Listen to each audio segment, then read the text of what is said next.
But sir, an Israeli spokesperson said that for every Hamas militant, 2 civilians have died.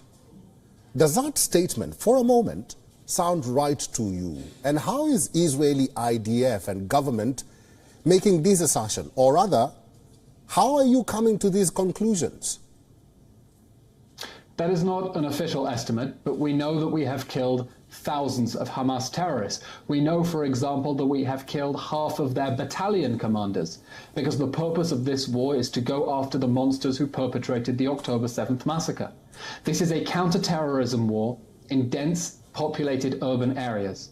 Just like the West fought wars in Iraq and in Afghanistan, and to defeat ISIS when 86 nations came together to destroy ISIS in Iraq and Syria.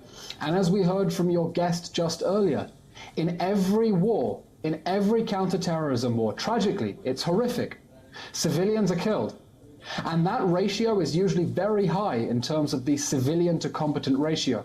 And because we are making unprecedented efforts that no army in history has made to keep civilians safe, we've managed to drive down that ratio way down, so that when the fog of war clears and you look at what the civilian to combatant ratio is, it will compare very favorably to other counterterrorism wars fought in urban areas.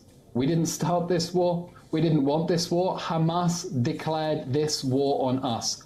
And in this awful, awful situation, we're doing the best we can, everything we can, going above and beyond our obligations under international law to keep civilians safe. That's why we're being targeted. It's why we're being precise. And it's why we're going after the monsters who perpetrated the October 7th massacre, while going out of our way to get civilians out of harm's way.